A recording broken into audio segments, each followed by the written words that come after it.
Good evening, Salam Alaikum, Namaskar. A very warm welcome to all of you on behalf of Management Committee of ICAI Oman Chapter to today's CP session, Technology for Finance and Governance. Myself, CA Badrinath Subudhi, Secretary, ICAI Oman Chapter, welcome you all to this session. Technology today is not merely an enabler. It is the very foundation that drives transformation, transparency, and efficiency across the finance and governance spectrum. This session is designed to explore how emerging technologies are shaping the roles of finance professionals and redefining corporate leadership. We are privileged to have with us exceptional speakers, thought leaders, innovators, and industry experts who will enlighten us on how technology continues to reshape financial management and governance practices across organizations. To begin our program, may I request everyone to stand for the ICAI motto song.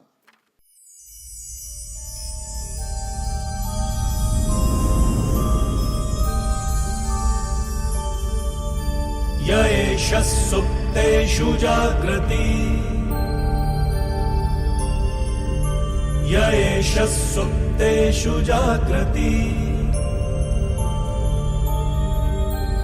कामं कामं कामं कामपुरुषो पुरुषो निर्विमाणः निर्विमाणः तदेव शुक्रं तद्ब्रह्मा तद्ब्रह्मा तदेवामृतमुच्यते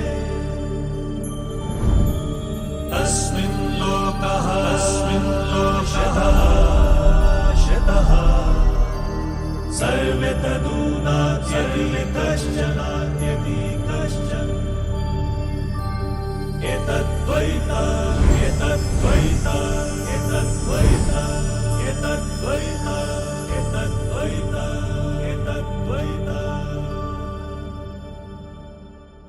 Now, to officially open this technical session, I invite our energetic and charismatic chairperson, CA Unmeshji, to deliver the welcome address and share his thoughts on today's session. CA Unmesh.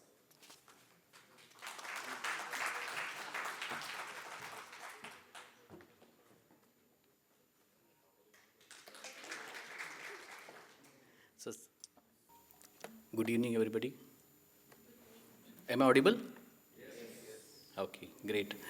So, I welcome all of you on this short and sweet technological conclave, which will take us through how the technology can help us at our workplace. And we have got wonderful speakers who will take us through various ways in which they can help you make your life easier with the use of technology. Before we start with the technical session, let me run through the standard slides which members say her time यही दिखाते हो. But these slides are for those who are coming for CA chapter event for the first time. Okay, let me. So that's me. Okay. So ICAI Oman Chapter is the chapter under the sponsorship of CBFS, between CBFS and as a result of MOU between CBFS and ICAI India. ICAI, Institute of Chartered Accountants of India, is world's largest accounting body with more than 1.5 million members, and we are proud to be the small part of this big organization. There are more than 700 chartered accountants in Oman, out of which around 500 chartered accountants are in our network who are the members of our chapter, for whom we keep on organizing these technical sessions. So one of this is you all are attending today. So as a part of our continuous professional education, we do hold technical sessions. So this year we have adopted a theme called Jnanam Paramam Balam. So knowledge is supreme. So for those who don't know this logo, this is the Dhyana Mudra, which is when you read books, you gain knowledge. It comes out as a Kalpavruksha, something similar to Sajarat al-Hayat. I couldn't find an exact meaning to a Kalpavruksha. So that's the theme we adopted.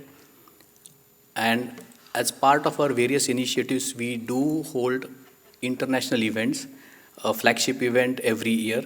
So this year's flagship event is will be held on 1st November, and that's the video for the event.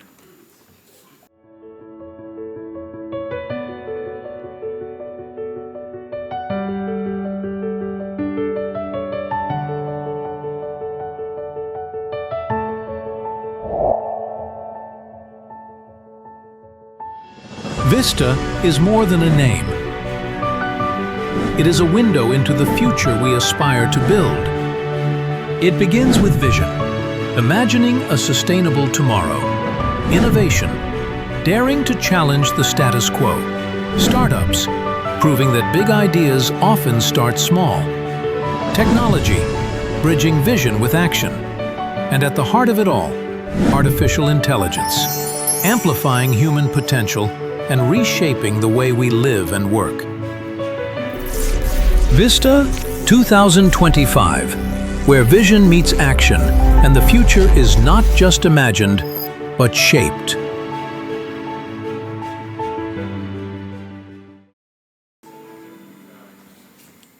So the conference is the seminar is going to be on 1st November at Sheraton. Those of you who have not registered, please do register.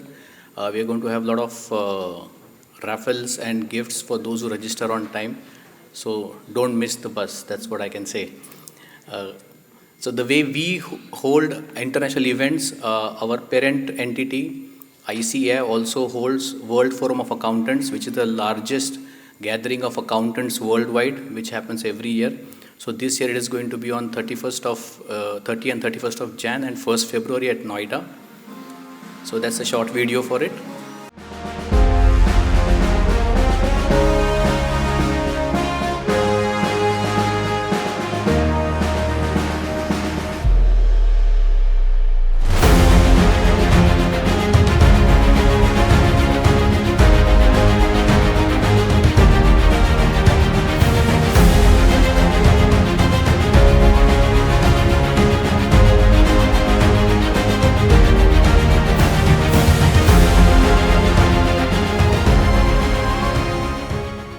So for the benefit of all the members who are not aware of the upcoming events, so these are the events lined up. So in case you have not registered for any of these, you can block your diaries. The communications will be out shortly.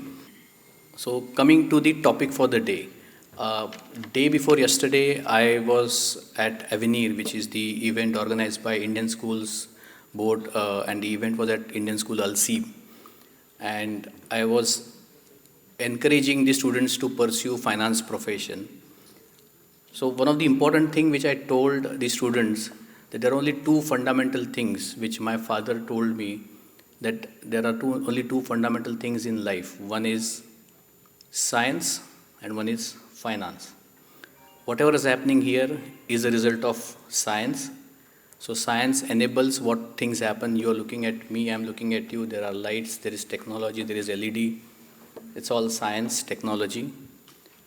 And what boosts the science is the way it is handled. So without finance, nothing can exist. So these are the two fundamental things, and I'm really happy that we are part of one of the fundamental stream, which is finance. We are all chartered accountants, deal with finances and accounts day in and day out. And to supplement us, we have got a fantastic theme today, which is technology, which is science. So now, it's a question whether technology is a boon or a bane, right? So if I ask a question, how many of you spend more than 5 minutes in the washroom every day morning?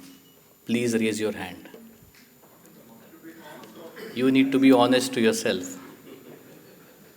I'm sure everybody spends more than 5 minutes. That's because they are carrying their mobile phones inside the washroom. Okay, so that becomes a bane. So technology, that's a thin line between whether it's a boon or a bane. Yeah.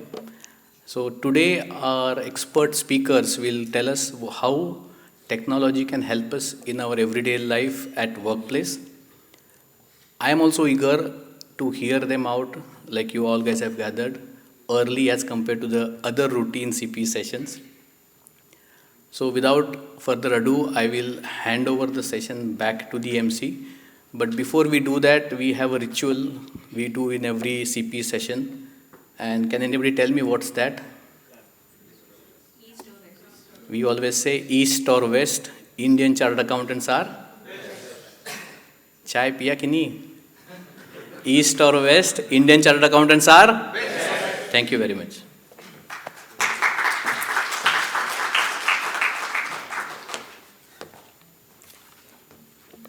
Thank you, CA Unmesh, for your inspiring words and leadership.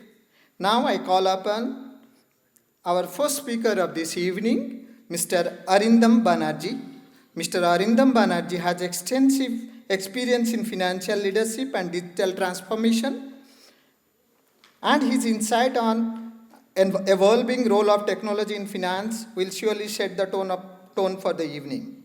I request my colleague on Management Committee, C. Abhishek, kindly escort the speaker to the stage and hand over a GIY kit as a token of welcome for today's evening.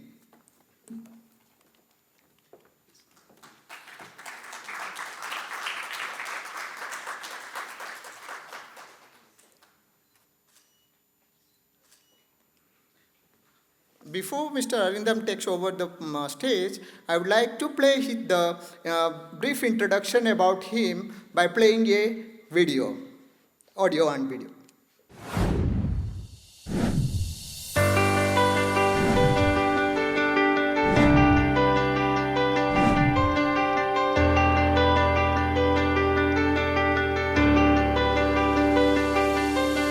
Meet Mr. Arindam Banerjee, who leads business development at ACIES on a global scale. With over 18 years of experience, Mr. Arindam has partnered with some of the largest corporations and financial institutions in the region. He specializes in driving technology-based transformation in finance, risk, compliance, and audit areas. He works closely with regional teams to create strong value for clients and support ACIES business growth worldwide. Additionally, he leads the Alliance program, helping partners gain the skills, systems, and support they need. This enables them to provide modern consulting, technology, and learning solutions to their customers. We are honored to have him share his expertise with us today.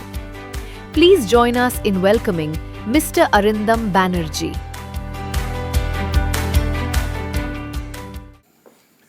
A very good evening, ladies and gentlemen. Thank you for your time. And before I get started, I'd of course like to thank Unmesh and the Oman CA chapter for giving us this time. We are excited to see the turnout here. Absolutely thrilled to take you through what we have in session today. What we'll cover today is essentially how technology, and especially no-code technology, is revolutionizing finance, risk, compliance, treasury, audit functions, be it something as basic as cost tracking to expense management to complex IFRS accounting and compliances, right from there to what, let's say, a control function does, like be it risk, be it compliance, audit, how all of these functions are realizing the benefits of no-code technology through centralized monitoring, better operational efficiencies, as well as greater oversight on where exposures lie. So we will be covering all of that in today's session. We'll also be taking a look at what benefits no-code technology has given different institutions, from, be it banks like, let's say, Oman Arab Bank, Burgan Bank, Invest Bank, etc., to the likes of Omantel, Zain Telecom in the telecom space, as well as other conglomerates. We will, of course, be talking in terms of what kind of values they have realized. Today's session, we don't really want to make it very, very technical either. So we do have some fun elements interspread throughout today's session. We have polls which we will conduct as we go through today's session. We also have a few quizzes, and of course there are some exciting prizes to be won. We do want to keep it much more engaged and engrossing as far as the audience is concerned. What we also have is a lucky draw. So if you have not already participated by dropping your business cards in the registration desk outside, do feel free to just log in using your QR code here, drop your coordinates, and we'll of course consider that as part of the raffle draw. What we will do is keep this QR code live maybe during some of the breaks that we have in today's session. Coming to a little bit about ACIES itself, what we do. We specialize in blending strong functional domain knowledge in the risk, treasury, finance, compliance, audit space with high-performance no-code technology. Modern no-code today is able to seamlessly sit within organizations' ecosystems. They are able to cut down software development and implementation times from maybe months and weeks to mere days today. What they're also able to do is simplify maintenance, both for business users as well as tech users. Now, what kind of value that brings to an organization is what we'll, of course, see through some of the discussions that we have today. Today's session, we have planned in largely two buckets. The first portion is on no-code tech itself, what value it gives. We have a short quiz after that, and after that, we will again resume with some of the use cases, some of the benefits that no-code technology has actually delivered for different institutions as we go through. I'll hand it over back to Mr. Badri for introducing the other speakers, and of course, do keep it engaged. Do keep it interactive. Wherever you have queries, we will of course have some Q&A time allocated. Looking forward to your active participation. Thank you so much. Thank you, Mr. Arindam. Now we have 4 lined up technical speakers. I would like to introduce them all together. Then I will invite them to the stage and for the rest of the technical session. Our next speaker is Mr. Ahmed Kader Al-Balushi. Now I would like to play the AV.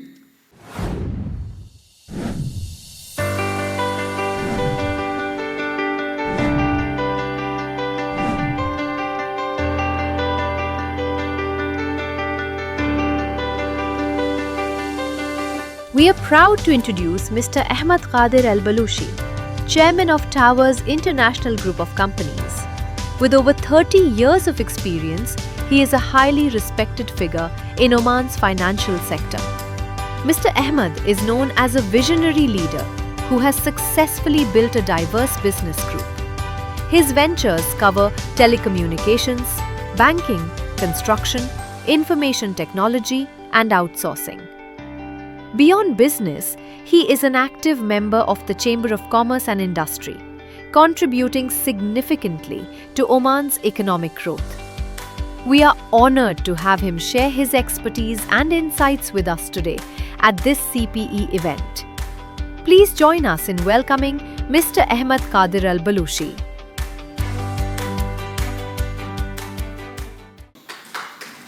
Thank you.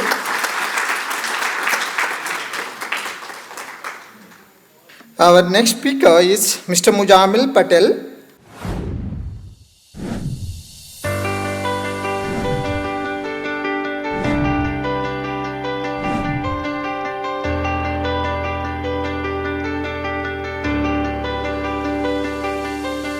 Meet CA Muzammil Patel, Chief Executive Officer of ACIES and leader of the ACIES 360 business vertical.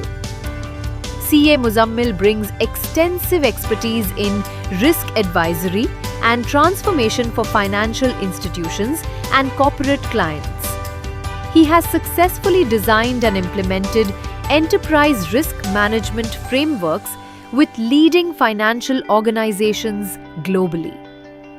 CA Muzammil is a proud member of the Institute of Chartered Accountants of India and the Global Association of Risk Professionals. His experience covers financial risk management, treasury risk reviews, business execution, and regulatory change management. Before joining ACIES, he worked with top global consulting firms, gaining deep insight into risk management. At ACIES, California, Muzammil drives overall strategy and oversees finance and corporate operations, strengthening ACIES' role as a trusted partner across industries. His leadership and vision continue to inspire excellence worldwide. Please join us in welcoming CA Muzammil Patel.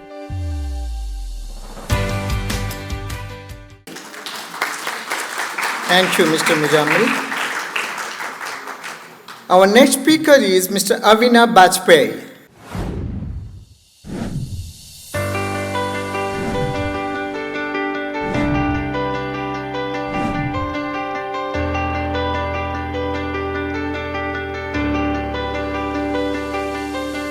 Meet Mr. Abhinava Bajpai, Head of TechWorks at ACIES Consulting.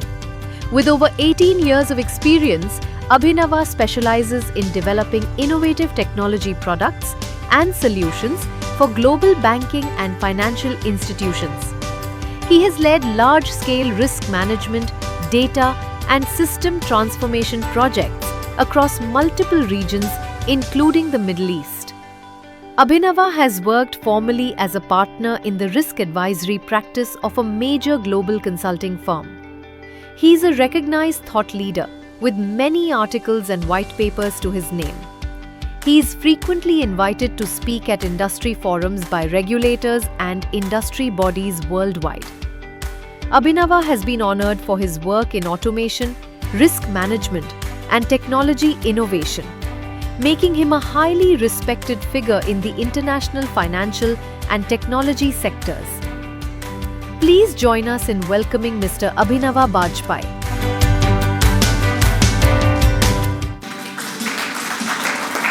Thank you, Mr. Abhinav, for being with us. Our next speaker is Mr. Harshit Gupta.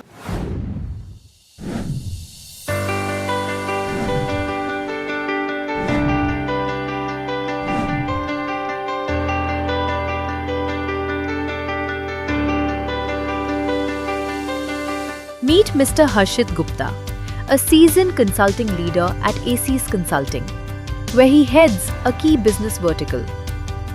With over 13 years of experience, he specializes in finance, risk, and treasury management across financial institutions and corporates. He has successfully led numerous high-impact engagements with regulators, banks, and large organizations in the region. Harshit's expertise includes risk transformation, regulatory compliance, treasury optimization, and finance process modernization. He is known for designing innovative solutions that tackle complex challenges in today's dynamic environment.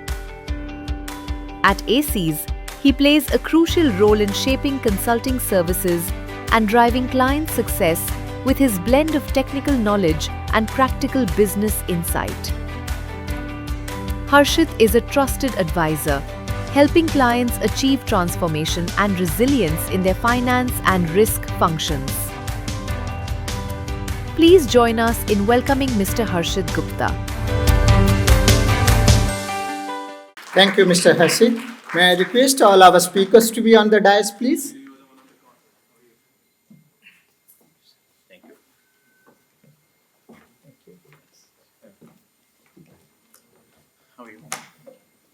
Now I request our chairperson to hand over a welcome memento on behalf of the chapter GIY.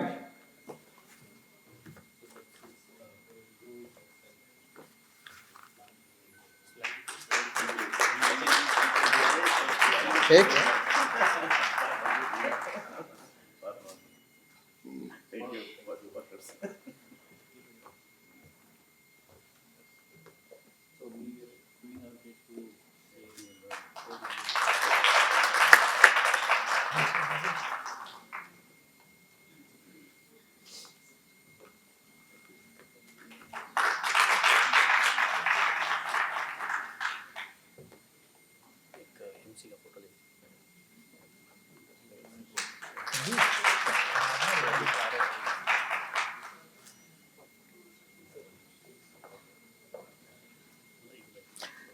May I request Mr. Arindam to join the stage and all the MC member to be here for a group photo? Mr. Arindam. Screen change.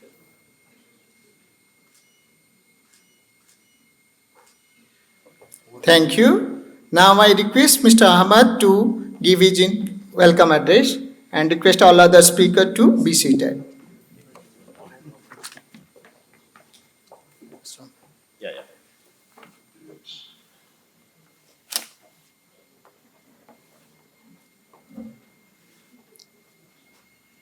Good evening, ladies and gentlemen.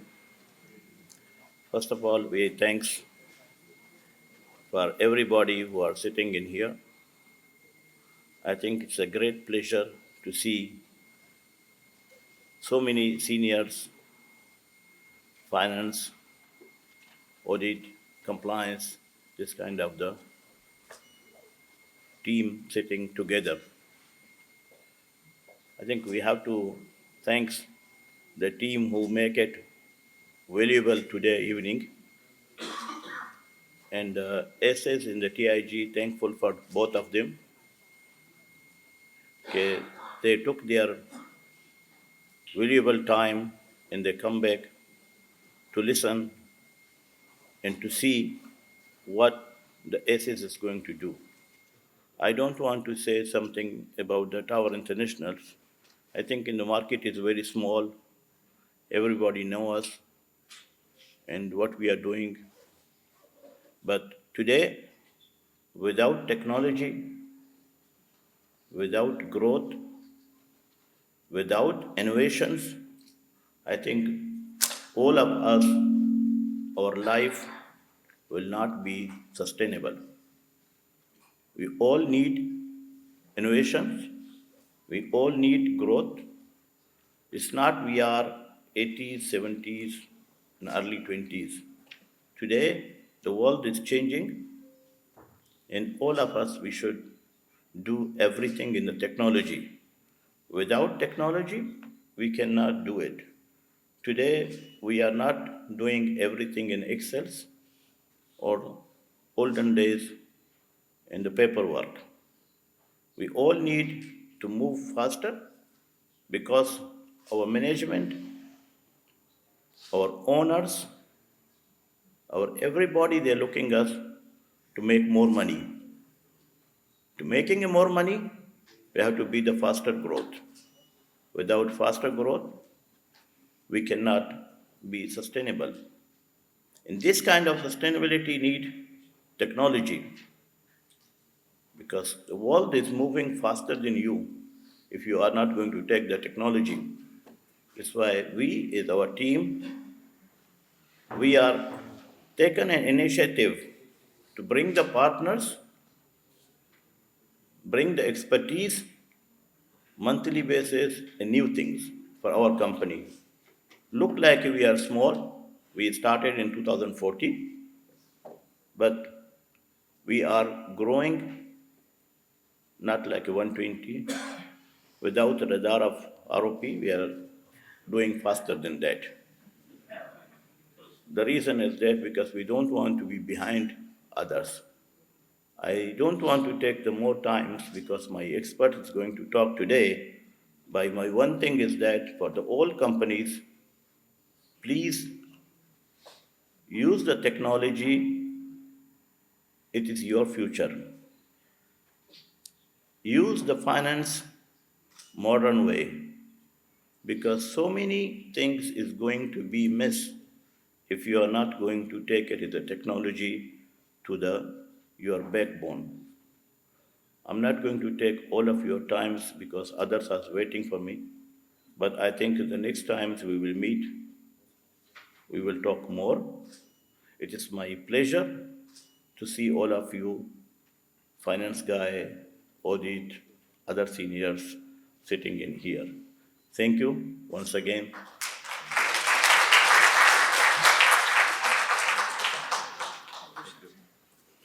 Thank you, Mr. Ahmad, for your wonderful words and voice leadership.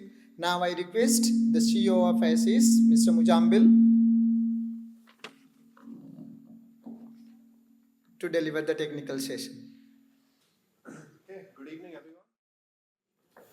There is a bit of a poll to get things started, but we'll do that in 2 minutes, but we'll get started until then. So quick question to everyone here, right? Everyone here is mostly from a finance background. How many of you have implemented ERPs? Everybody? How many of you are happy with an ERP? Always unhappy with the ERP, right? Auditors are equally unhappy with the ERP, right? Always a problem with internal controls, always a problem with signing off, right? Now, another question. How many of you have heard of AI? How many have actually used AI in any meaningful way in finance or in their organization? Okay? So what have you used AI for? Communicate with my clients and my members. Okay? Sir? Data analysis. Sorry, for? Data analysis. Data analysis. Okay. How many of you have just heard about AI and think it's a fad? Like many other technology fads we've had over the last 25 years. How many think AI is a fad? Not sure? Okay. So, what we will try and discuss today and try and cover today a little practically, right? Almost all of us as finance professionals have had exposures to ERPs. They are a necessary part of the way we run our organization. It's a necessary backbone of the way we do our accounting, the way we do our consolidation, the way we do our financial reporting. One of the biggest struggles that we all have as finance professionals is not the ERP itself, but what happens before the ERP and what happens about different little processes in the organization that finally stitch together back into that ERP, right? Simple controls at every step of the way, and how that really matters to us, or how that can either reduce or increase efficiency, cause control issues, give assurances to auditors, not give assurances to auditors, bring in a certain degree of modernization in finance or not. And that's kind of where we will start, right? Now, all of you know obviously that one of the biggest challenges you would have had with an ERP implementation, or two of the biggest challenges you would have with the ERP implementation. Number one is the cost that an ERP incurs. Doesn't matter whether it's a small or a large organization, inevitably every ERP implementation comes with an overhead. And it's not just the overhead of the license, it's not just the overhead of the implementation, it is the ongoing overhead of maintenance that remains for many, many years after that, right? The second challenge that comes with any ERP is time, right? It's never an easy implementation process. If you want to do it elaborately, it takes a reasonable amount of time. And when you've incurred the cost and the time, you are committed to that ERP, and you have to stay committed for your CapEx to basically give you a reasonable ROI. So that's essentially the two things that you kind of get stuck into, and that's fine. It's necessary, it's the backbone of finance, it's where we draw all of our assurance on financial reporting and numbers. But the question that comes about is, why this complexity, right? Technology has moved forward a lot. I mean, 20 years back, or even 25 years back, if you were to tell somebody that we would be transacting business on our phones, it would have been unimaginable, right? The concept of a laptop was just catching on. We were just almost then dealing with large sort of desktop computers. But ERPs as they stand are 35 years old in terms of technology and still continue in that way, right? So the biggest challenge that we have today is that how do you take it a notch up? How do you take it a step up? How as a finance function, how as a finance professional, I'm going to evolve this technology. You can't replace it. It is backbone technology, right? At the end of the day today, we have laptops, computers are still backbone technology. We use our phones, internet is still backbone technology. So that's not going to change. but what is it that we can do now as finance professionals to leverage the technology that's available to us to essentially address the gaps that are there in an ERP? It's not a replacement, but the gaps that are there, the little white spaces that we need to address or fill, right? And secondly, most importantly, how can we do this absolutely quickly and rapidly, right? That's kind of the two main things we will discuss over the next 20-25 minutes as I go through the session. Of course, before that, we have a poll here, right? I'm guessing you'll all have the QR and what you believe are the challenges with the current finance function. So, sorry, all of you, just one announcement. So, this will be live throughout the event. So, we'll have, am I audible?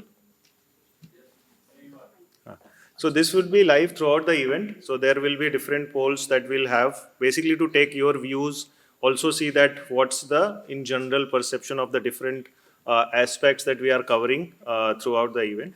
We also will use the same QR to run a quiz, which we'll do maybe after say 45 minutes or so.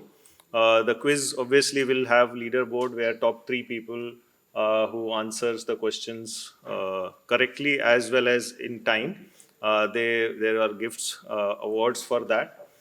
We already, I think, have announced that there are awards for lucky draw. So there are people who have dropped in their cards, or we'll put in that QR code again here so that people can register for that. So there will be 3 lucky draw that we'll announce. The only thing is we'll announce all of that at the end of the session so that we try and ensure that more and more people stay.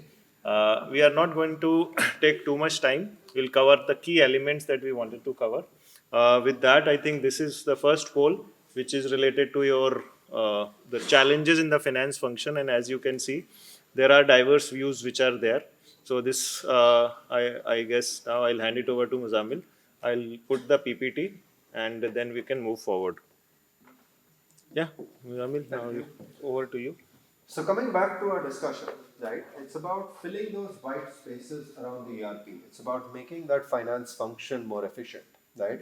Now, how many of you have heard about this concept of a no-code platform or a no-code system or a no-code tool? How many people have heard about this concept? Few people? Okay. So let me just introduce you to this concept first, quickly in a couple of minutes. And then hopefully it should be easy to pick it up from there, right? So a little bit of a history lesson, always easy to explain a concept that way.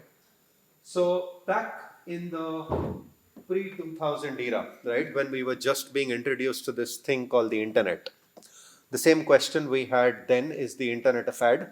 Same question we are asking ourselves today, is AI a fad, right? Back then you had early ERPs, you had static websites, you had essentially enterprise sort of development platforms.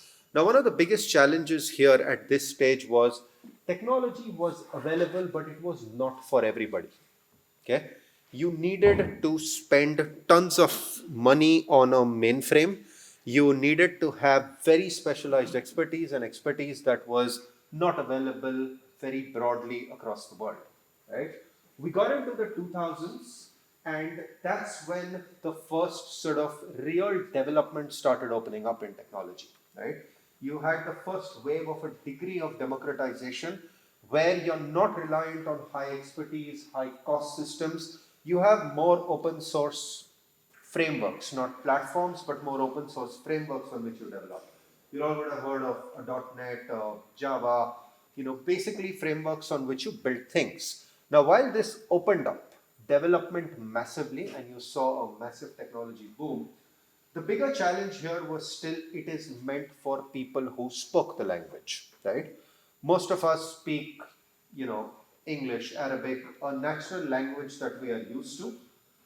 However, this language is something that you needed to learn, and it's not intuitive. It's not something that rolls off your tongue.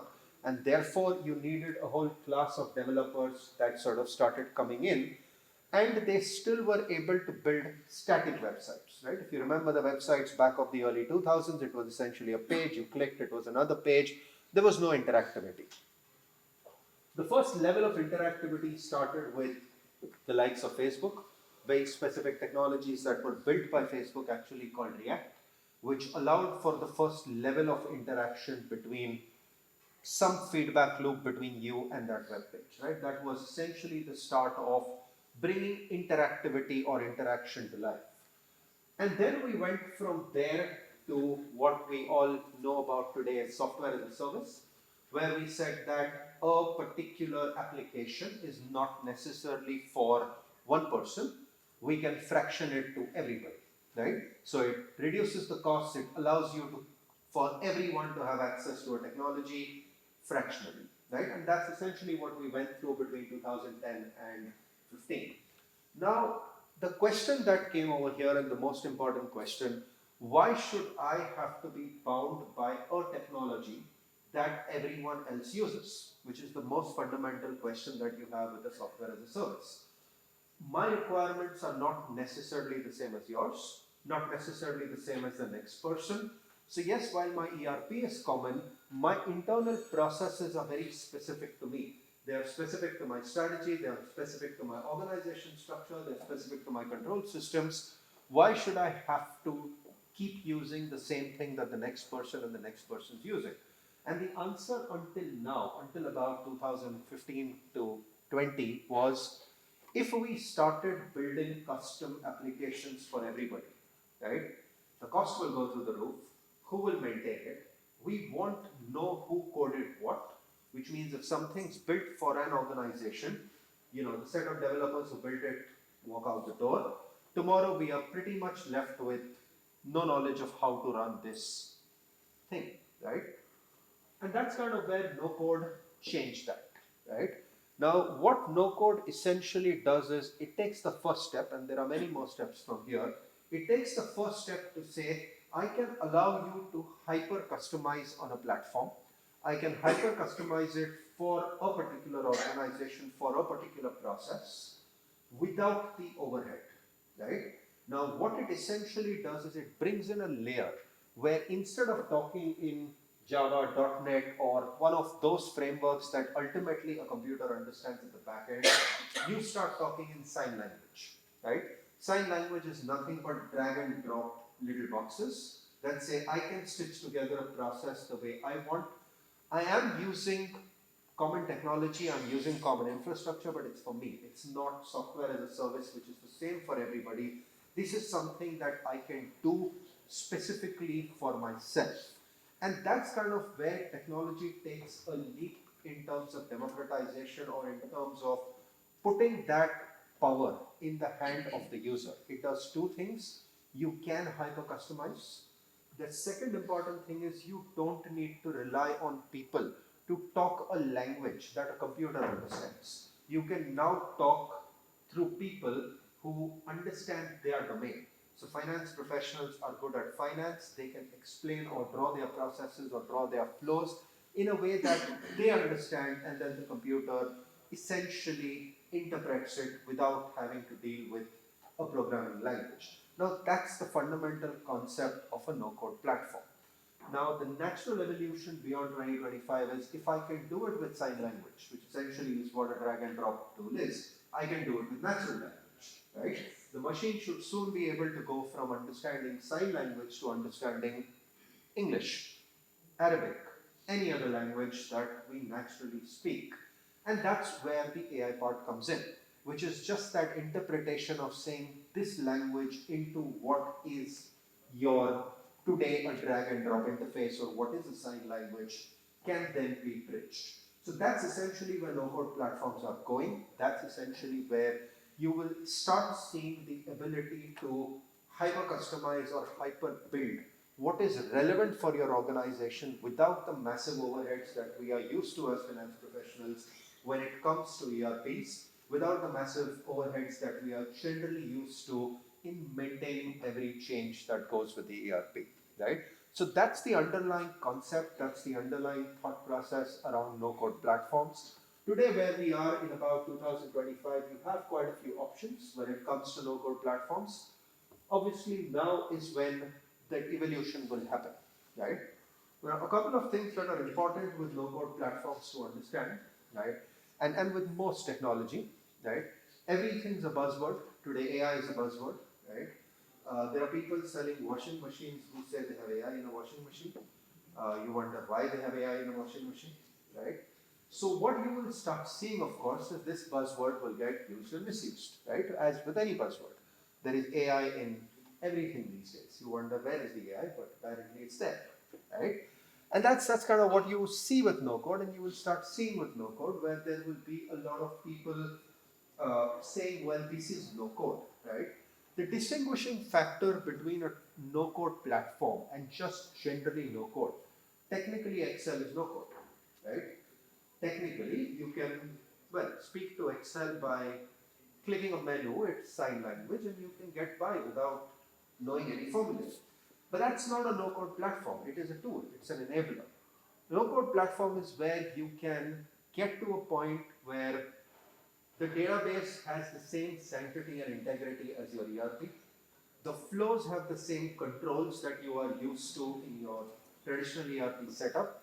You can do heavy compute that runs in a way that is enterprise grade, that keeps an organization running, and that you have your reporting, your intelligence layer, your analytical layer built on top of that all together, right?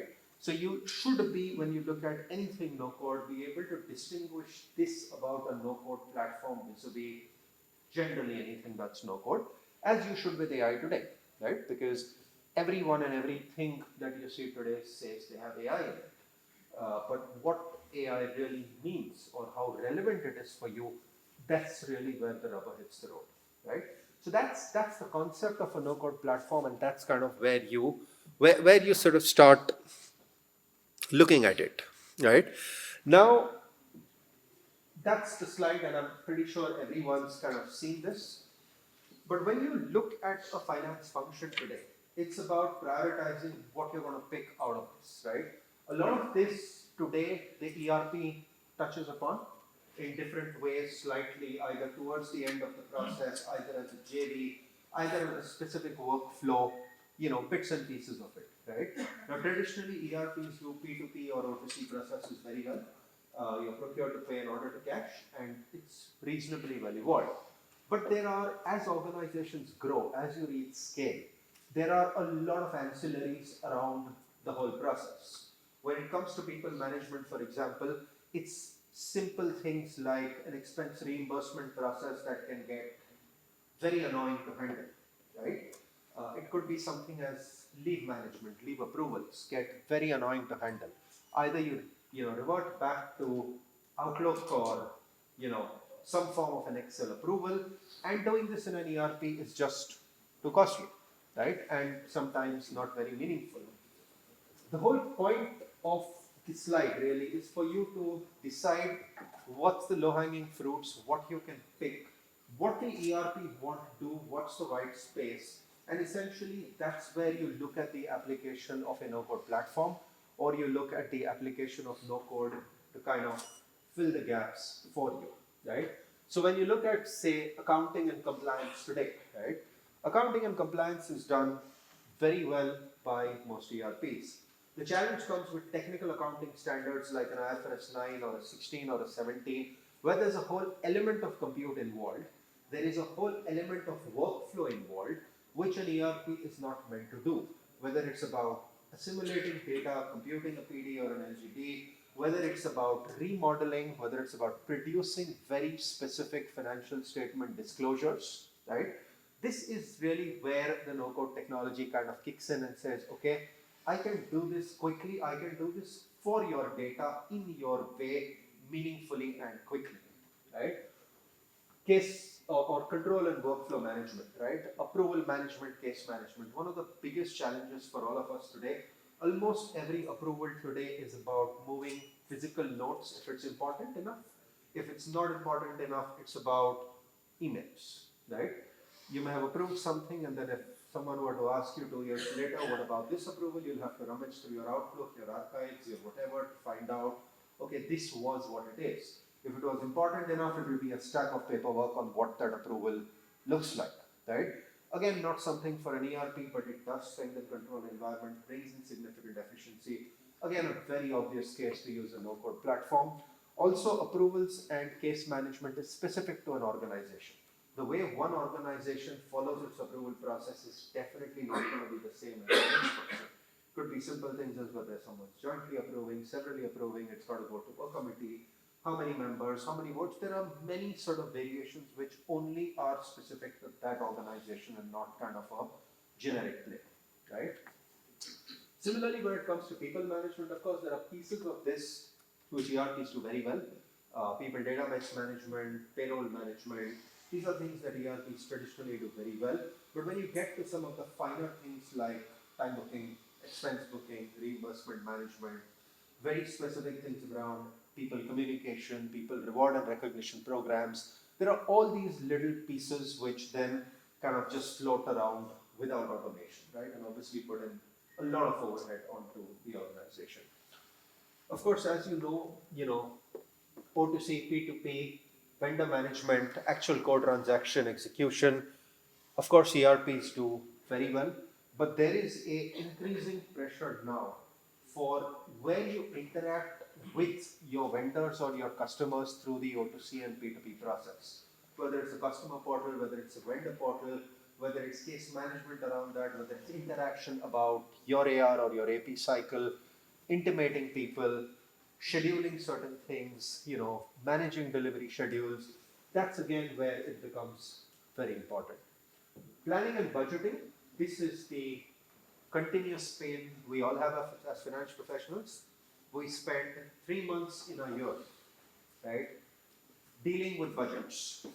And then once we are done with it, we spend the remaining 9 months reconciling the actions, right? That's a typical sort of life cycle of a chartered accountant or any finance professional anywhere in the world, right? And the most important thing about planning and budgeting again is, how can I automate this process, right? And one of the biggest issues still today has been everyone doesn't do budgeting the same way, because every organization, even in the same industry, cannot approach planning and budgeting the same way. Someone needs to do a zero-based budgeting just because, it's a newer setup. Someone's got data, they have to extrapolate from that data. Different line items need to be budgeted differently. You have different costs or, revenue drivers or factors for it, right? Again, these are some things that traditional ERP will find harder to do, right? Analytics and reporting, and this one is actually important, and I'll lead this into the next slide. See, one of the biggest issues, and I guess you all also voted on that a few slides earlier, is data, right? We have, for almost 15 years of this millennium, said that data is the new oil, right? Data is everything. Every country in the world has tried to, or is still trying to, impose sovereignty on that data. The data is so important, right? But if you were to ask any organization, and this is true pretty much anywhere in the world, can you tell me a drill down of your performance sitting today?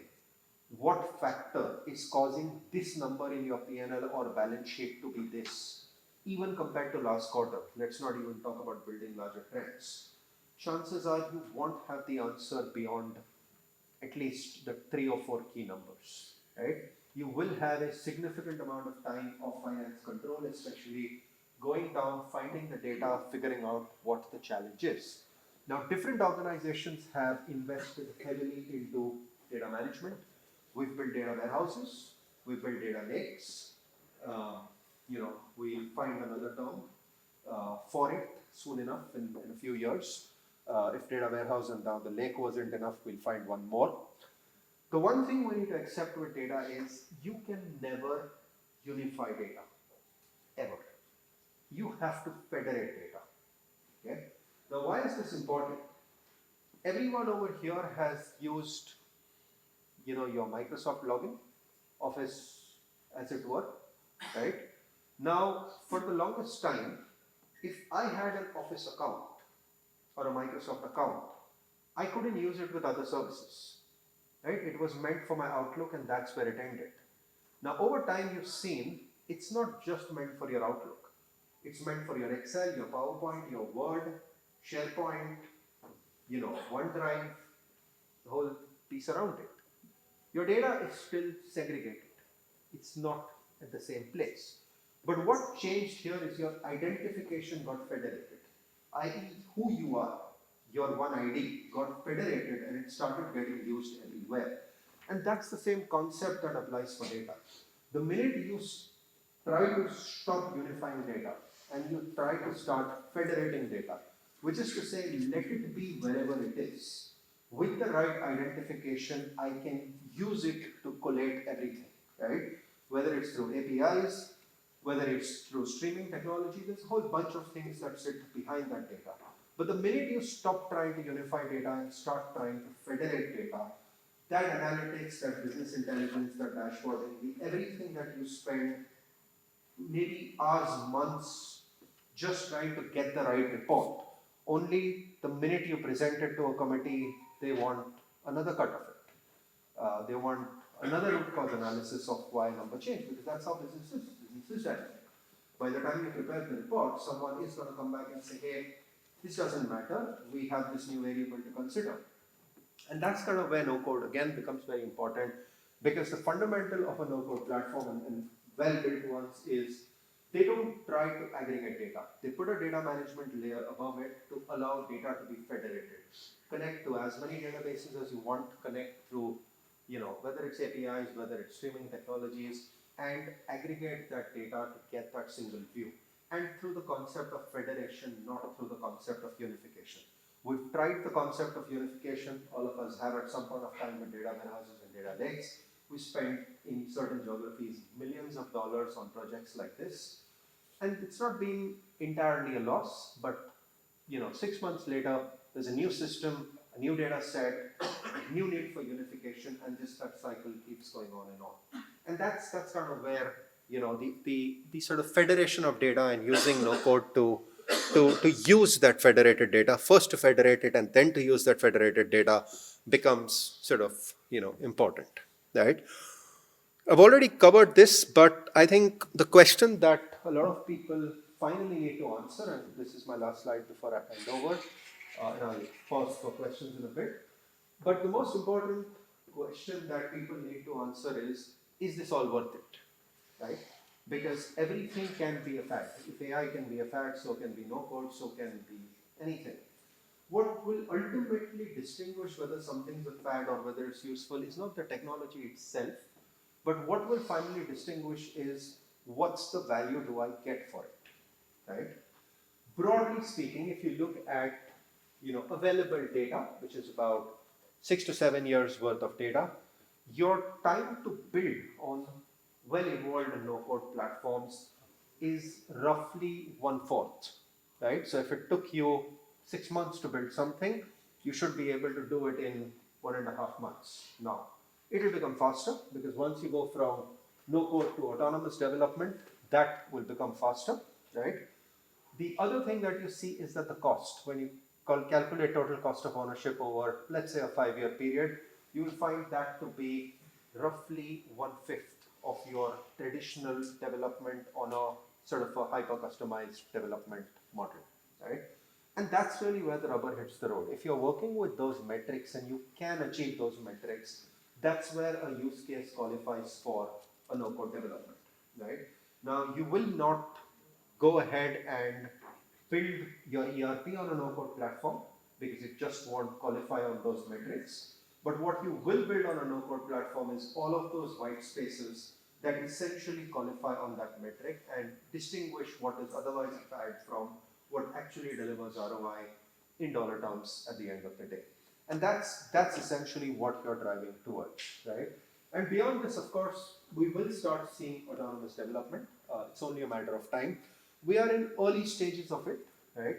We are in early stages of it because, and this is an important thing to understand, because a lot of people would have engaged with AI in one form or the other. So all of you would know that in the late 2000s, we had the same madness with the internet, right?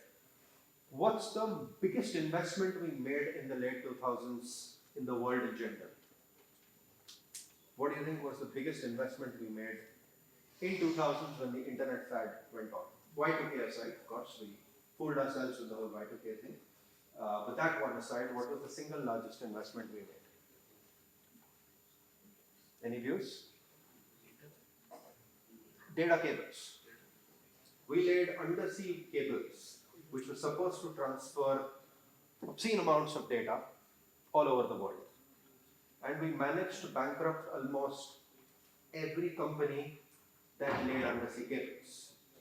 What's the biggest investment we are making with AI today? Data center. Data centers. You see the similarities? Okay?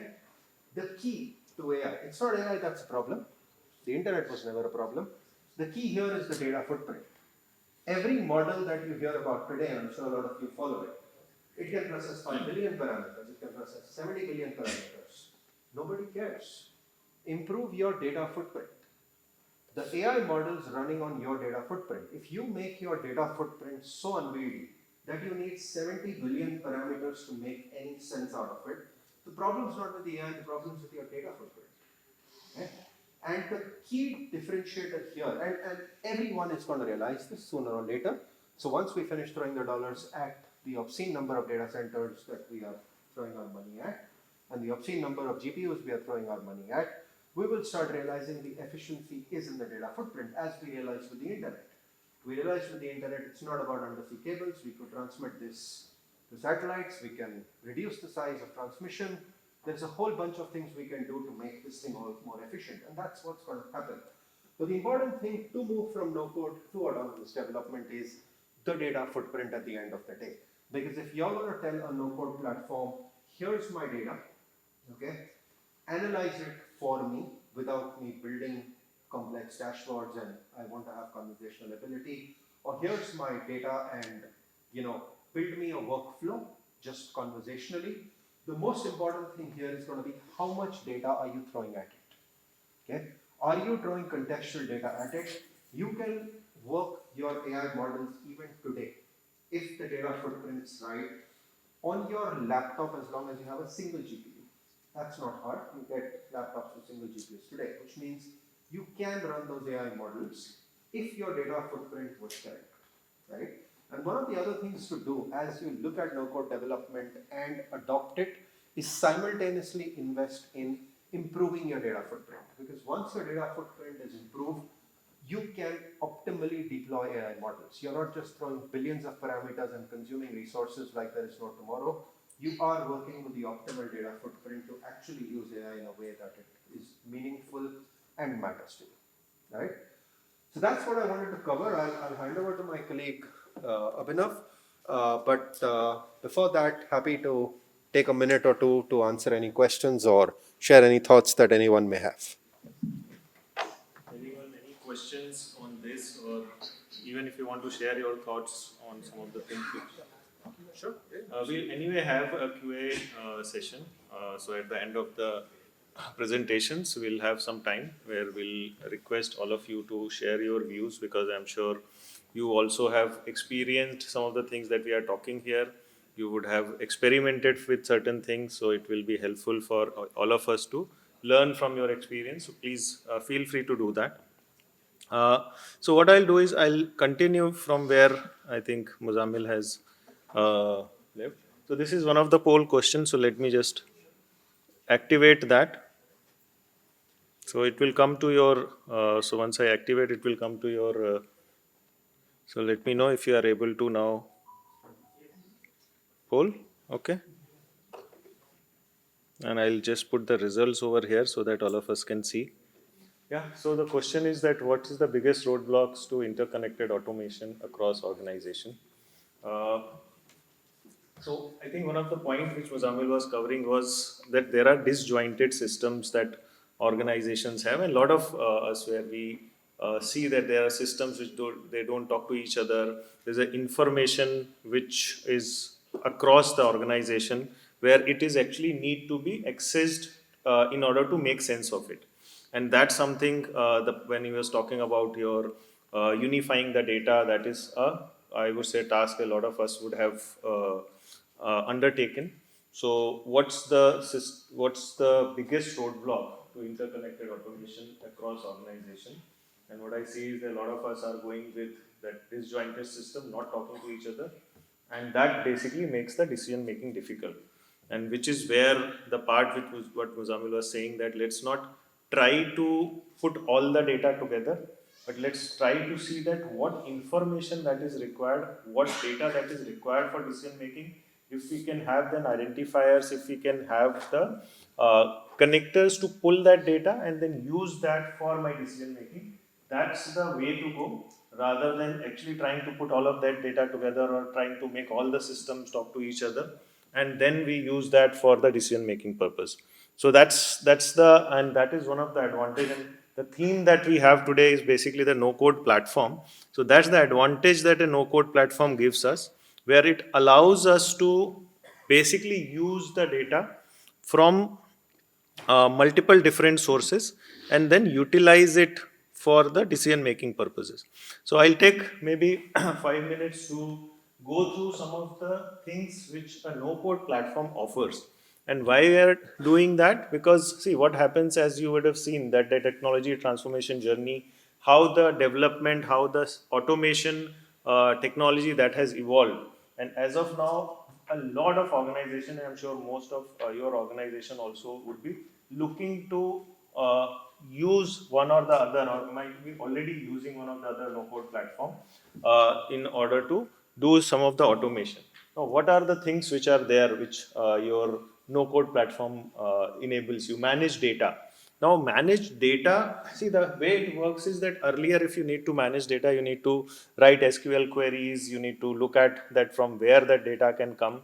Now here, your front-end data management, you can access the tables which are there in your database directly from the front end.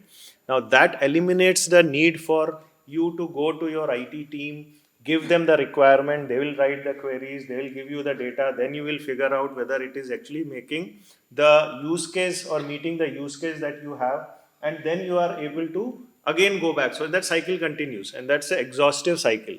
Now that a no-code platform with the power in the hands of the end user, who are actually the user of that data, that's something that the no-code platform gives, and that kind of enables you to then utilize that data for the decision making purpose, and you can iterate it with yourself. Define user journeys.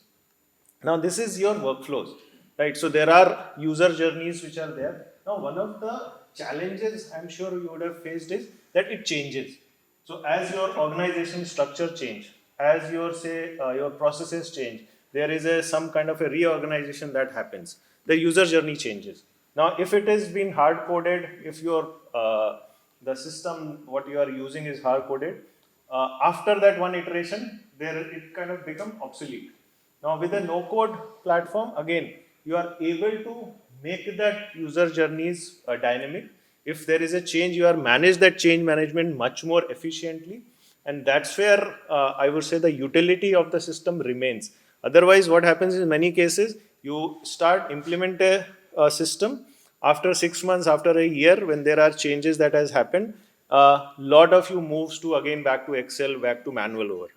So that's something that we can be avoid if we are using a no-code platform. Build complex calculations and automate tasks. Now, the computation part. Now, this is something which I would say is platform specific. There are multiple different types of no-code platforms which are there. A lot of those are your workflow automation, which is your part, which is your defined user journeys part, which is workflow automation. But where it comes to computation and logics, now you need to be able to define the logics also from the front end, because workflows are, I would say, just which is there on the front end, what goes in the back, what comes in terms of the usage that you are trying to do, that comes from the logic. So that's something also is now they are able to do using that no-code platform, where there are pre-built libraries, and these are not like simplified libraries, they are fairly complex libraries which you are able to utilize in order to manage your computations logics directly from the front end. Your access controls looks fairly simple, but at least basis the experience that I have seen, a lot of organizations have a trouble because of the access controls, which is not in their control. When I say access controls, what does it mean? Who can access the data? Who can access that particular screen? who should not have access to that. If I have a new user, just for example, a regulator has come to you and they are asking for certain information, whether you can take out certain access and then give it to them immediately rather than waiting for, say, going to a system vendor saying, okay, you create a separate user group and then I'll do that. Now that part itself makes your usage of the system much more efficient, where you are able to manage that. And when I say manage, basically at a data level, at a screen level, at an action level, that's something that power should be there with the user. And that's where that use of the system becomes much more efficient. And I think that automate tasks, that goes without saying, that if we have a system in place, we should be able to automate whatever task, which is wherever there is a manual override, if there is simple things like reminders, notifications, alerts, those should be intelligent. And when I say those should be intelligent, those should be as you behave manually. Say what happens is, if there is a delay of more than 10 days, now you say, okay, I'll go to the head of department. If the delay is more than say 15 days, say, okay, I'll go to the committee. So now those kind of intelligence, you should be able to build it. Is this not working? Okay. I hope I was audible. So I said that those kind of intelligence you should be able to build. See, I'm not saying that existing systems are not able to build that. But you need to go to the developer, you need to tell them that now this is required, and tomorrow if there is a change, again, it will take at least 3 months for you to actually implement that change. Now, in that 3 months, the process already has moved from an automated process to a semi-automated process, because you are not able to make that change. And that something is again the strength from a no-code platform, where the user are able to do that and manage that change very quickly. Now, these are some of, so the previous slide was primarily on the functional. This is more on a technical side. Now, what happens is that if you have a platform in place, which standardize many of the technical features, your typical, your InfoSec securities, your how it needs to be deployed, how it needs to be used, what are the audit trails, controls that needs to be put in place. Now, if those are standardized already as part of the platform, now if you see any system that gets developed or implemented, half of the time goes in this, where how it will be deployed, where exactly it will be hosted, what kind of security that needs to be there. You need to have all the entire security testing, your CISO comes into the picture, they will look at it. Now, that kind of a half the time that goes is not on the functional side, but on the technical side. Now, if you have a platform-based approach, where these things are automatically taken care of, then you can focus on your functional and the usability of the system. Saying that technical part is already there in place. I have, say, suppose 10 apps running on the platform. I need to create a 11th app. It will take you weeks, not months, to actually create it and then implement it, and you can start using it. So the excitement of the user saying, okay, I need this function, I need this functionality, that is there. Otherwise, if you go for a traditional setup, saying you think about something, you go to your whatever procurement, your IT, you give the requirement, there will be development that will happen, you will assess that whether it's technically feasible or not, whether it fits into your architecture or not. That entire process kills the excitement. Then many users say, okay, let's continue with the way we are continuing, which is your Excel manual processes, so on and so forth. So that's again is something which use of a no-code platform is something that you get that advantage, right? So these are few things which I thought we'll cover in terms of why it is beneficial. And this is visible in terms of the progression that a lot of organizations are making. I think now most of the organizations have gone ahead and started implementing no-code platform. I think that's what we wanted to cover in this part of the session. What we'll do is we'll have a very quick poll on what Muzammil was talking about, which is how are you using AI in your organization? A lot of people are very honest because they're saying we are yet exploring the correct use of AI. Because that's, and I'll maybe share one example where I was talking to one of the CRO of one of the large bank, where they said there is a ask from the CEO that has come to all the department that you need to implement AI. And when he asks that what use case, that you figure it out, we just want an AI to be implemented. And the ask was that if you have something where we can demonstrate that we have used AI, that's something you bring it to us. Now that's what Muzammil was talking about. There is a lot of talks about AI. Less people are actually looking at the actual use cases, the benefit. Right now, we are not even thinking about cost because a lot of that cost is getting absorbed by those large organizations who are pushing AI. But as we start using it, we'll see that the cost gets passed on to the users, and that's where we'll realize that whether it's actually cost effective, whether we are actually taking the benefit of it, or it's mostly what we are any which way is able to do without the use of the AI. We are actually paying more for that. So yeah, I think a lot of you are fairly honest that we are still figuring it out, and that's the case where I would say once we know that okay, this is where it is actually beneficial, that's where we need to start utilizing the AI. I'm sure the future is of AI, but it will take some time. So with that, I'll take a pause here. We'll start the quiz. So there are 15 questions we have on the quiz. It will come here, which is, and obviously it will be there in your mobile phone. So there will be 3 or 4 answers. So it's a multiple choice quiz. So you'll need to select the right answer. There will be leaderboard. I hope that it will be displayed here. So your name will be there. So whoever is leading after a particular question is played. So those names should come here. And I think it should take around 5 to 10 minutes to play the quiz. Let's see who wins. Okay. Let me know when it is. Okay, I have started. Yeah, so I start with the first question. So there are, if I say there are 20 seconds for you to answer, and the results also will depend on how fast that you have answered.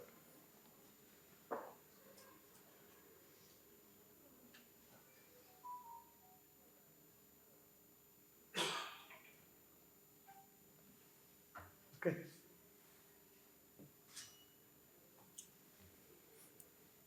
We'll go to the next question. So secure and private connection, I think 92% people got it right. So actually people are quite tech savvy here. This is the leaderboard, what you can see, Abhishek, Ram and Ashik. So 3 people who have answered it fairly quickly in 5 seconds. Okay, let's go to the next question. This, we have moved from technology to space. Now let's see.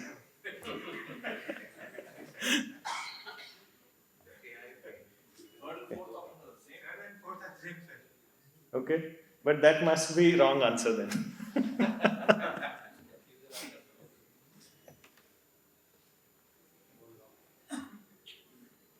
Okay. See, still 31% people selected that. 31 plus 3. Plus 3 also, yeah. Yeah, so correct answer is between Mars and Jupiter. So 26% people got it correct.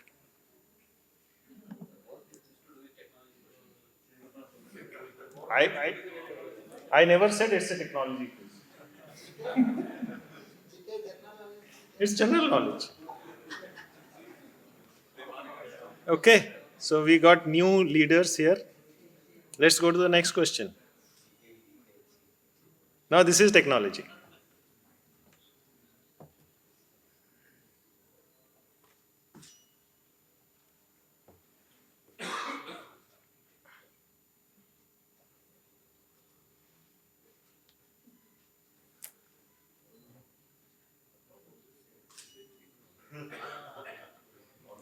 Okay. I think 53% people said independent deployment of components, and that's the correct answer. So let's see. Okay, now we have again new. So every time there is a question, the leaderboard is changing. So go to the next one. Yeah, we come to penguins now.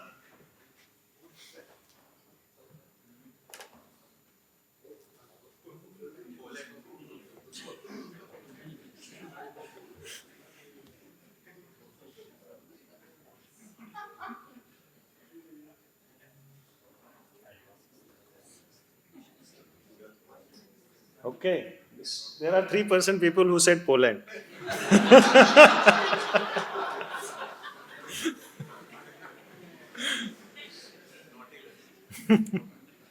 Okay, let's see the answer. It's South Pole. And let's see now whether the leaderboard has changed. It's again changed. There is one person, this is number 2, Parth Shah. That's the, I think, consistent who is there. Let's go to the next question. Okay, this is related to finance now. What does IFRS stand for? I'm expecting 100% correct answers here. I hope so, because this is a session for finance professionals.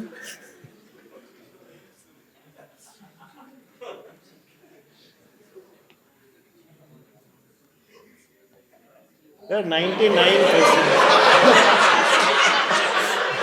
1%.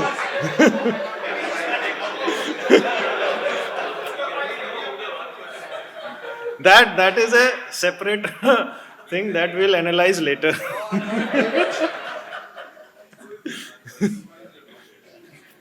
Okay. So the number 1 change, number 2 is constant. Whoever is Mr. Parth is making sure that they don't answer too quickly. Okay, we go to the next question. Okay, now we come to the Shakespeare.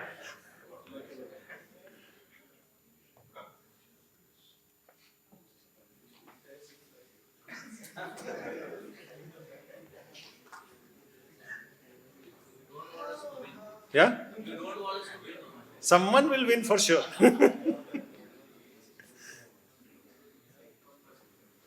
Merchant of Venice. Okay. 48% people. I'm sure that should be the right answer. That's the correct answer. Okay. Let's see the leaderboard.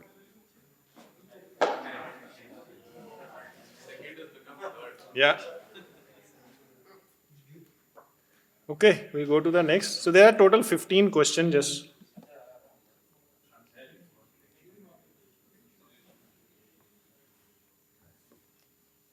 Which ratio measures a company's ability to pay short-term obligations? But it is also 2 answers are correct. Take a pick. What is maybe the best suited answer? See, 93% people says this is the best suited answer. It should be the best suited. Yes. And let's go to the leaderboard. Now it's kind of remaining mostly consistent. Which of these is not a capital of South Africa? Okay. So apparently there are 3 capitals of South Africa.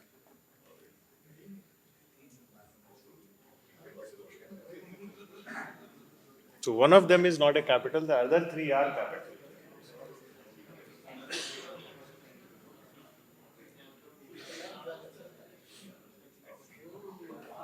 This is where there will be a difference, because this answer, the 66% is incorrect. It's Johannesburg.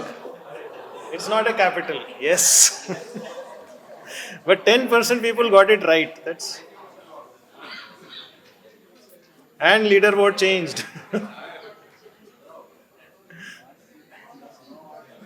Okay, let's go to the 9th question. Oh, I like this question.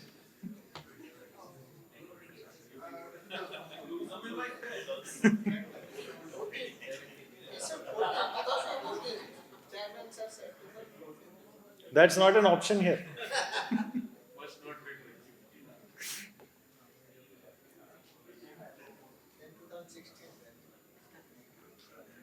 Okay. This is 2017. Yes. Next one, 10th question. Okay, World War I. Whose assassination triggered World War I?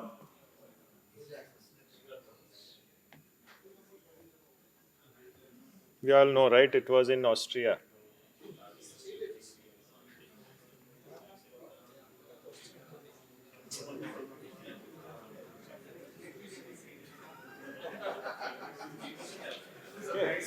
This is like people are taking wild guesses now.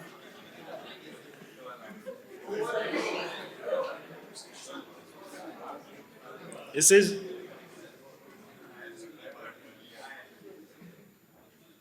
yeah, we have 10 questions. Let's go to the 11th question. Who is the current F1 world champion?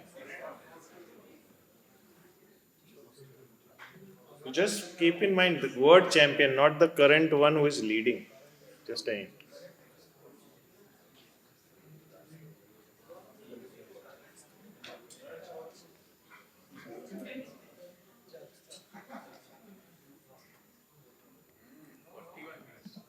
Yes, it's Max. So most of the people got it right. Next one. Yeah, leaderboard. Oh, together, sitting together. Oh.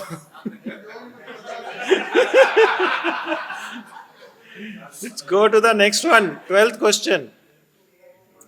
Which continent has the most number of countries? This should be easy.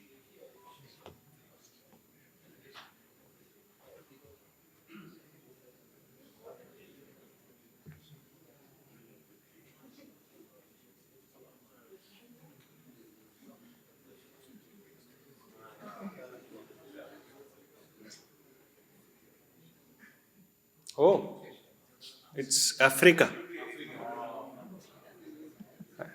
It's Africa. Africa has small, tiny, miny, so many countries. Let's see. Yeah, this is next one. Who was the second person to walk on the moon?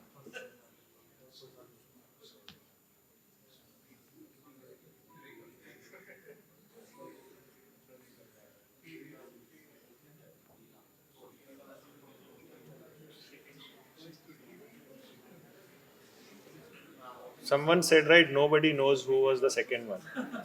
Let's see how many people know here. A lot of people know actually. It's Buzz Aldrin. Now leaderboard is not changing. It's consistent. Okay, last two questions. Which one of these is not true for a true no-code platform?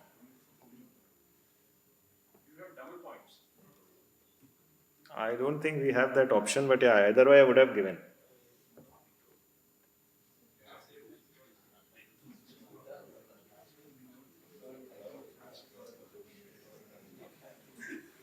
Yes. That's not true no code.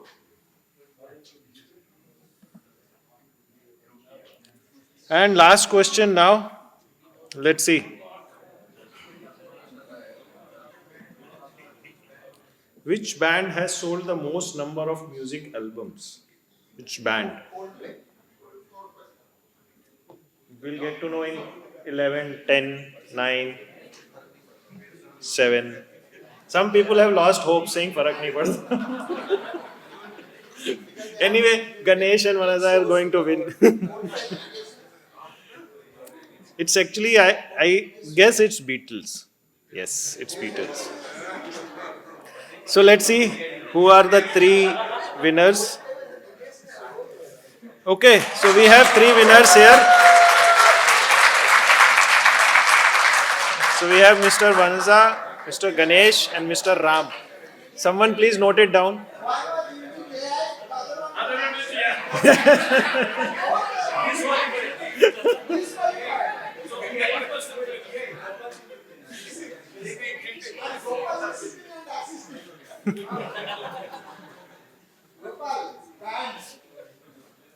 Good. So yeah, so that's the and 14 questions. Yeah, that's a good. Okay, so that was the quiz. Now we'll move back to our topic at hand. So what I'll do is maybe I'll invite Harshit to come and now we talk about some of the use cases. So till now we were talking about the technology, what's the benefit of technology, the no-code platforms, so on and so forth. Now we'll talk about some of the use cases. So like your how it is used for say IFRS 9, IFRS 16, some of the control functions. So we'll do that.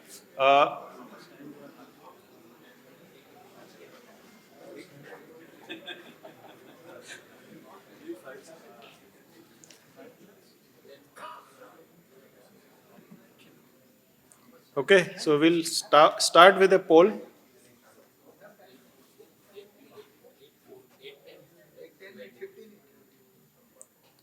So we'll start with a poll by the time Harshit takes the mic.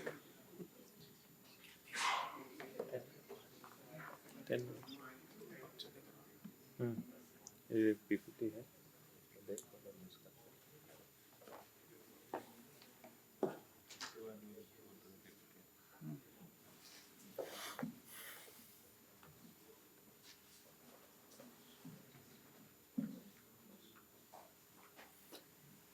All three answers look correct, even when I read it.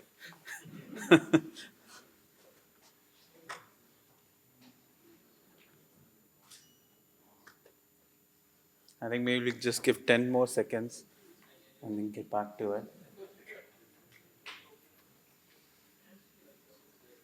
Clearly, we have a winner here.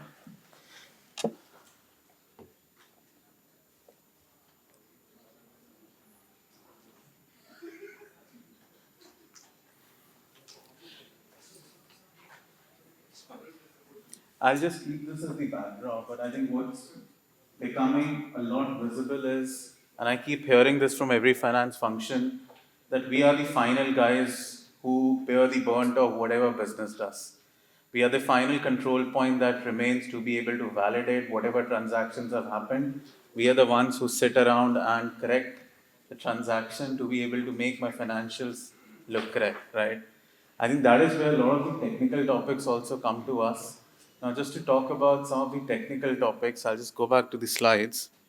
I think I know everyone's an expert on standards, but I always see where we need business to step in are some of these technical standards. IFRS 9, IFRS 15, 16. For insurance companies, it's about IFRS 4 and IFRS 17 right now. Now, the problem everywhere is finance functions very clear. I know how my chart of account is going to look like. I know how my GL accounts are going to look like. I also know how my financials are going to look like. What I need from business functions are the final numbers they are comfortable with. And often and not, the trust struggle always is that the numbers that are received often lead to variations in our financials which are inexplainable. A lot of times when you sit as a finance controller, you sit as a finance function, you sit to make your investor presentations, you present it to CEO, CFO, they always come back and ask what's changed. Why are my numbers so different? We have seen this in every accounting standard transition. And the role of finance here has become tremendously important because at the end of the day, you are the guys who are signing off the financials. It's your name that goes into your annual report financials to say that, guys, either as auditors we have signed it off, either as CFOs, finance controllers, we have said that this is where it is. And then to manage the expectations that exist from everyone is tremendously difficult. Now, one thing that we have seen from a technology perspective where a lot of the ERPs are failing to is to be able to adopt to these standards. I have personally seen number of failed implementation or implementations where we have simply accepted that the Excel is the only way to handle it.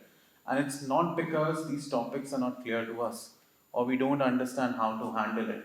The sheer problem arrives that business wants the flexibility always to be able to change their methodology. Unlike accounting, where we know my debits and credits at the end have to tally, right? My PV, my financials, my liabilities and assets have to tally. Business always wants the flexibility to change their numbers, even till the last minute. Now, that is where a lot of the technology play is emerging, which is to ensure that finance is able to set in a process and business knows what contours are available to them to play around, because otherwise business will continue to bring their own data, their own expectations of market and never rely on what data is actually present. IFRS 9 as a topic affects almost everyone, some more than other. Financial institutions, they get affected very badly by it because at the end of the day, credit is their bread and butter. A lot of industries which rely on retail sort of customers, on the corporate side also, where particularly B2C get affected by it a lot more because you cannot really know how the customer repayment behavior is going to be. For example, in GCC, during the month of holidays, right, during the Eid months and every month, we do see heightened defaults. Not because people do not have the money, it's because they will come back and repay when they can. Now, a lot of this seasonality also gets introduced. Now, the idea for any finance function has to be to ensure that the business knows we need the numbers on a certain time, we need it with certain amount of explainability, right? Please don't come at the last minute and just dump the numbers on us to tell us, take it and now produce your financials, right? That is where technology is helping a lot more, which is to standardize the process. Now, if you look at it, IFRS 9 has been around for now 8 years, 8 to 9 years. We all understand how the numbers are going to be. But the important thing for us is to put it in a process, automate it, put it together, and call it quits. We should not be looking to going ahead and modifying it to see how I can get release into my PNL, right? Increasingly, the conversations we also have are around, okay, is there a way I can see releases coming out of there, right? It's not a medium for me to control my financial. It's the reflection of how my collectability is, right? That's on IFRS 9. Another important technical topic that we keep talking about is, IFRS 16. The biggest problem I've always seen here is how do you reconcile your uh, lease liability with your payments that are happening. No one has been able to figure it out, right? The problem always is whenever you pay rent, you may pay it for one side, you may pay it for one place, you may bunch it all up and say, I'll pay it together. During COVID, we all have negotiated our contracts and asked for discounts. Now, what we actually had in our contracts and the payments we made, till date, I have not been able to find anyone who has been able to reconcile. There are a number of deviations that continue to happen there. There are a number of invoices, even after implementing the most world-class ERPs that are processed manually. There are a number of instances where we go ahead and allow for reversals to happen, adjustments to happen on a bulk basis rather than doing at a line item which makes us conducive. Now, all of these remain. It's not that these cannot be solved. The problem always I have seen is that the people who are actually booking the transactions and people who are at the end approving and handling it look at the final number. They never look at the identifier which is associated with knocking it off. Right? That's where the trouble begins. And that is one area where some of the companies which rely heavily on leases are facing. Even today, some of the largest players are unable to sort it out. They still rely manually to make an adjustment every month end to say, yeah, this is the trend that I see and this is the adjustment I have made. If you go and ask them, can you show me the schedule? Rarely have I seen across some of the largest companies in the world, they're able to provide it. It's not that they have not tried it, but as finance functions, they have gotten tired of trying it for a number of years and come to a conclusion, I'll just take it out on materiality, right? Same goes for a lot of other standards, IFRS 9. I have seen people follow hedge accounting as a mean not to protect their PNL and not to protect their volatility. But I have seen it often being used as a tool to take it 1 quarter forward, take it 2 quarter forward, right? Which is to realize losses later, realizes gains today. That's entirely not in the spirit of the standard. The standard said my risk management objectives have to align with my accounting objectives. But people are using it as a means to be able to book my gains immediately and take my losses to as longer as possible. Now, again, the problem here is not that we are not applying the principle correctly. Obviously, it's passing through every auditor and it's passing through standards. The principle is being applied correctly. The point is the risk management objective and how I allow these to be booked is always manual. That allows this change to happen retrospectively instead of being prospectively, right? Again, this is a headache for finance function because often and not, I've seen any large treasury, be it a bank, be it a very large corporates. It's even more important for corporates because some of you run corporate commodity desks, some of you run bullion desks, some of you run large merchant exposures, right? Oil companies, they run large crude and FX books, if you allow it to be done using Excel, or if you allow it to do it through your ERPs, you will always have trouble because your forex losses are always going to come at the fag end, which you never realize, right? So here, automation is again important. Now, if you look at the theme today, it's been how the finance function with the use of areas that otherwise take a lot of time for them to sit with auditors, to sit with management to explain, become explainable. They may not be something that an ERP takes care of, but it's something with the help of technology we can put into process. So that I am only worried about what is finally coming into my ERP or into my GL as the final set of entries, and I'm not worried about did the process get followed correctly? Did the right level of approvals, right level of calculations, computations happen? Is my data correct or not? Often or not, we come back, sit and argue. "Oh, I don't think this data is correct. Please reach out to this team and get the corrected data." Now, if you spend that time and do some bit of work to be able to put it through this process, it will allow you to seek benefit, right? Now, there are even more technical standards which will keep coming up. We can see IFRS 17 is the biggest one right now. It's again like IFRS 9, no one understands it, but it's a standard that exists, right? We do understand how my financials are going to be. Even the world's largest insurance companies are struggling to understand how do I handle it, right? You guys are getting started with 18 also. So there are a number of technical standards that are going to coming up. I think whenever I meet one of my friends, he keeps joking. We went from IS 39 to IFRS 9. Soon we'll also have an IFRS 19. So how are you guys going to handle it, right? So when do we get some respite from there? But nonetheless,